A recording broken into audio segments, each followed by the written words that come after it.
हिमाचल प्रदेश के किन्नौर जिले में किन्नर कैलाश यात्रा मार्ग में बाढ़, पावरी पुल तबाह होने से यात्रा स्थगित, करीब 200 श्रद्धालु फंसे। उत्तराखंड के धरासू इलाके में अचानक सड़क पर पहाड़ गिरा, दोनों तरफ से रास्ता बंद, किसी के हताहत होने की हालांकि खबर नहीं। टिहरी गढ़वाल में पलासड़ा चौकी के पास सड़क पर मलबा आया, मलबे में फंसी कार को निकालने की कोशिश में लोग दिखे। उत्तरकाशी के भट्टवारी के पास भारी बारिश के बाद सड़कें तबाह हुई, आईटीबीपी और एम्बुलेंस की कई गाड़ियां फंसी। बादल फटने से तबाह हुए धराली गांव में मदद ले जा रही थी आईटीबीपी की टीम, जवान रुके। भटवारी से करीब 60 किलोमीटर आगे है धराली में खीर गंगा में बादल फटने से अब तक 10 लोगों की मौत की खबर। महज 34 सेकंड में पहाड़ों से आया तेज रफ्तार धार और मलबे ने पूरे गांव को तबाह किया। हजारों टन मलबे में धराली गांव का करीब 13 एकड़ एरिया तबाह हुआ। 40 से 50 घर बहे, 100 से ज्यादा लोगों के मलबे में दबे होने की आशंका। धराली गांव में प्रशासन ने रेस्क्यू ऑपरेशन तेज किया। सेना, आईटीबीपी, एनडीआरएफ, एसडीआरएफ और पुलिस की टीम राहत बचाव कार्य में जुटी। उत्तरकाशी हर्षिल मार्ग से मलबा हटाने के लिए जेसीबी को लगाया गया। सड़क बंद होने से लोगों की परेशानी भी बढ़ी। बादल फटने से हर्षिल में बनी एक टेम्पररी झील, निचले इलाकों में सैलाब का खतरा बढ़ा। प्रशासन ने इलाके को खाली करने के निर्देश दिए। उत्तरकाशी में बादल फटने के बाद भारी नुकसान, पानी में बहती नजर आई गाड़ियां। हरिद्वार में देर शाम भारी बारिश के बाद मनसा देवी पहाड़ी से मलबा और बोल्डर गिले। हर की पैड़ी के पास बाइक सवार 3 युवक मलबे की चपेट में आने से बाल बाल बचे। हरिद्वार में भारी बारिश के बाद भीमगौड़ा टनल के पास रेलवे ट्रैक पर पहाड़ का मलबा गिरा। हरिद्वार देहरादून रेल रूट बंद किया गया। उत्तराखंड मौसम विभाग ने आज भी भारी बारिश का अलर्ट जारी किया। चंपावत, पौड़ी और उधम सिंह नगर में 12वीं तक के सभी स्कूल और आंगनबाड़ी केंद्रों में छुट्टी घोषित। वाराणसी में गंगा और वरुणा नदी का वाटर लेवल बढ़ना जारी। गंगा का जलस्तर 3 सेंटीमीटर प्रति घंटे की रफ्तार से बढ़ते हुए खतरे के निशान से 1 मीटर ऊपर पहुंचा। वाराणसी में नमो घाट गंगा में डूबा। काशी विश्वनाथ मंदिर की सीढ़ियां पानी में डूबी। मणिकर्णिका घाट पर पानी भरने से छतों पर हो रहा अंतिम संस्कार। पटना से सटे दानापुर में गंगा और सोन नदी उफान पर, कई गांव डूबे, बाढ़ जैसे हालात।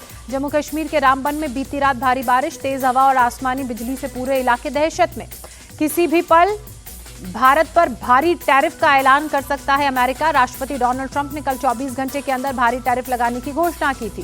ट्रंप ने भारत के रूस से तेल खरीदने पर धमकी देते हुए कहा, भारत रूस से तेल खरीदकर यूक्रेन युद्ध को नजरअंदाज कर रहा है। डोनाल्ड ट्रंप ने कहा, भारत एक अच्छा व्यापारिक साझेदार नहीं है, वो हमारे साथ बहुत ज्यादा कारोबार करते हैं लेकिन हम उनसे नहीं करते।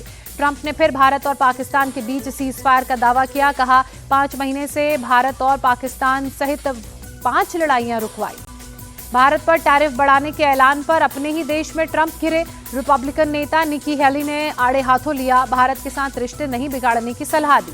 निकी हेली ने भारत को मजबूत सहयोगी बताया। कहा, भारत और चीन के साथ एक जैसा बर्ताव ठीक नहीं। निकी हेली ने चीन को टैरिफ में 90 दिनों की छूट देने पर भी सवाल खड़े किए। अमेरिका से व्यापारिक तनातनी के बीच रूस एनएसए अजीत डोभाल पहुंचे।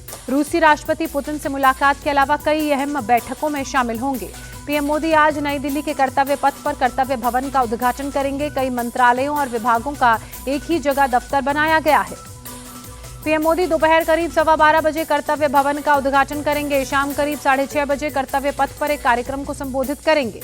शिवसेना यूबीटी के नेता उद्धव ठाकरे आज दिल्ली आएंगे। गुरुवार को इंडिया गठबंधन की बैठक में शामिल होंगे। तेलंगाना के सीएम रेवंत रेड्डी आज दिल्ली पहुंचेंगे। 42% ओबीसी आरक्षण को लेकर कांग्रेस नेताओं के साथ जंतर मंतर पर धरने पर बैठेंगे। राहुल गांधी की आज झारखंड के चाईबासा कोर्ट में पेशी। गृहमंत्री अमित शाह के खिलाफ टिप्पणी का है मामला। आज बरेली दौरे पर जाएंगे यूपी के सीएम योगी। लाभार्थियों को देंगे नौकरियों का नियुक्ति पत्र। 588 परियोजनाओं का करेंगे शुभारंभ। बिहार के वैशाली में जाम हटाने पहुंची पुलिस की टीम पर लोगों का हमला, गाड़ी में की तोड़फोड़। हापुड़ में गौकशी के लिए आए 2 बदमाशों के साथ एनकाउंटर। 25,000 के नामी बदमाश के पैर में लगी गोली, दूसरा बदमाश भागने में कामयाब रहा।